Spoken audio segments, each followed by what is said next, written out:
To access free topic sheets, worksheets, or to book an online class, visit ilearneasy.co.uk. Metaphor. A metaphor compares two different things.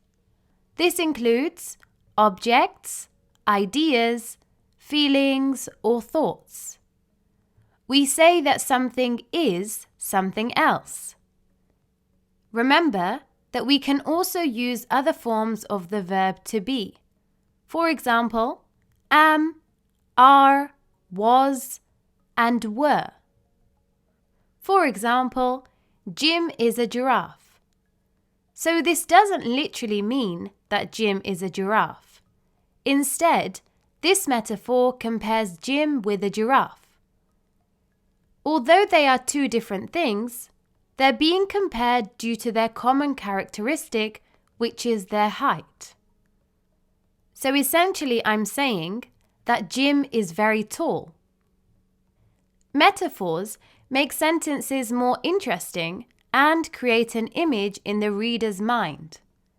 So rather than just saying Jim is tall, I use the metaphor Jim is a giraffe. Another example is life is a roller coaster. Again, I'm comparing two different things, life and a roller coaster. I'm comparing them due to their common characteristic, which is that they both have highs and lows. Remember that a metaphor is a figure of speech. This means that it shouldn't be taken literally, as the words in the sentence convey a different meaning.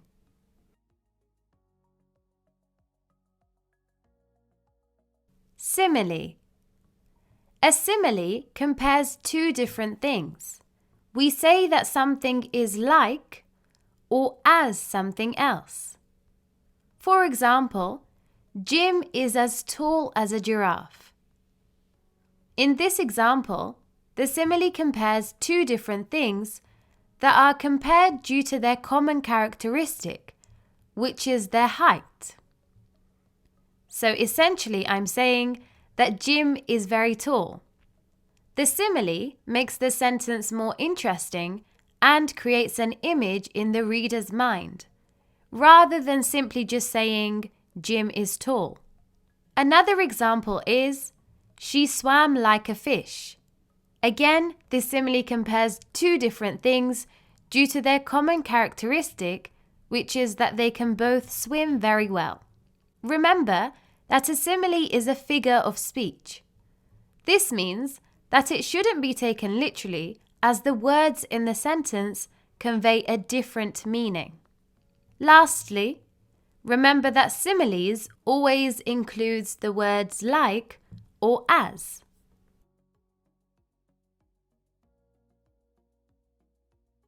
Onomatopoeia. Onomatopoeia is a word that sounds like what it describes. It's a language technique used to make writing more interesting and helps the reader to hear the sounds in their minds. For example, the water went splash when I jumped into it. The emphasis is on the sound the water makes. Splash. This is the onomatopoeia. The lion roared loudly. The onomatopoeia is roared. This emphasizes the sound the lion makes. Another example is the balloon popped. The onomatopoeia in this sentence emphasizes the sound the balloon makes.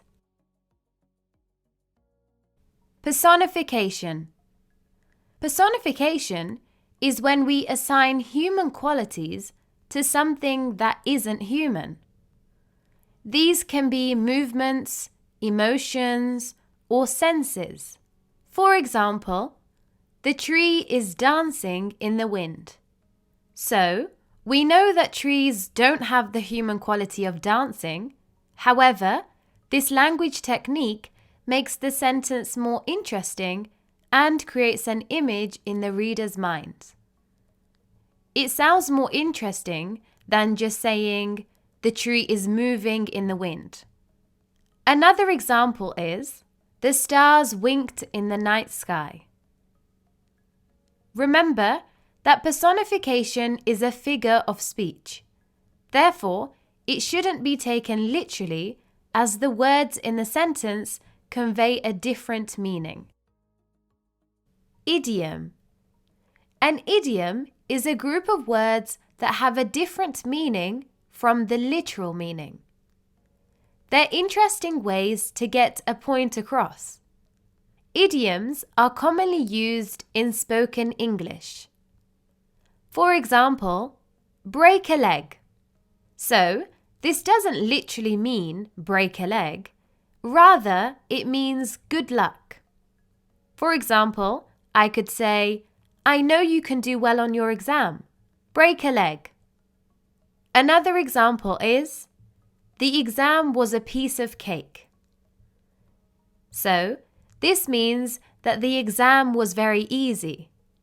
It's important to learn the meanings of different idioms as they're commonly used in everyday spoken English. Remember that an idiom is a figure of speech. This means that it shouldn't be taken literally, as the words in the sentence convey a different meaning. Alliteration. Alliteration is the repetition of the same letter or sound at the beginning of words. Alliteration is used to make writing more interesting for the reader, usually in poems. It also creates rhythm and sets the mood. It's important to note that different repeated sounds will have a different effect on the reader. For example, the sly snake slithers slowly in the sand. The repeated S sound in the sentence suggests snake-like qualities, such as the movement of the snake or danger. Another example is, fair is foul and foul is fair.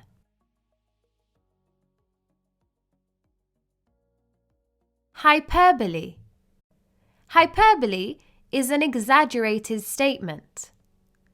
It describes something to be worse or better than it actually is. It's a way to catch the reader's attention and to make writing more interesting. For example, they were dying of laughter. This is an exaggerated statement to emphasize that they were laughing so much. It doesn't literally mean that they were dying. Another example is, my suitcase weighs a ton. Again, this is an exaggerated statement to emphasize how heavy my suitcase is. Remember that hyperbole is a figure of speech. This means that it shouldn't be taken literally, as the words in the sentence convey a different meaning. Assonance. Assonance is the repetition of the same vowel sound in a sentence. This language device is used to make writing more interesting and fun for the reader. Assonance is usually used in poems. It also creates rhythm, sets the mood, and allows the sentences to flow. The vowels are A, E, I, O, U. Each vowel has two sounds, a short vowel sound and a long vowel sound. For example, Sam claps his hands and stamps his feet. In this example, the short vowel A is repeated.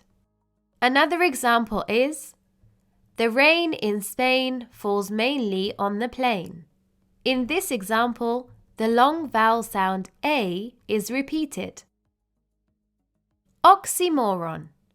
An oxymoron is a sentence or phrase with two opposite or contradicting words. Oxymorons are used to interest the reader and causes the reader to pay attention to what they're reading. It also adds some playfulness in the sentence. For example, the chair is pretty ugly. Pretty and ugly are opposites. Another example is, Alex is seriously funny. Serious and funny are opposites. Remember that an oxymoron is a figure of speech. This means that it shouldn't be taken literally, as the words in the sentence convey a different meaning. Pun. A pun is a humorous use of words that convey another meaning. Puns are commonly used in everyday spoken English. We can also use puns in writing to make our writing more interesting to the reader and to create a humorous effect. For example, I like kids, but I don't think I could eat a whole one. In this example, the word kid has two meanings. It can refer to a child or a young goat. So, this pun adds a humorous effect to the sentence. Another example is, a boiled egg for breakfast is hard to beat. In this example, the word beat has two meanings. Remember that a pun is a figure of speech. This means that it shouldn't be taken literally, as the words in the sentence convey a different meaning.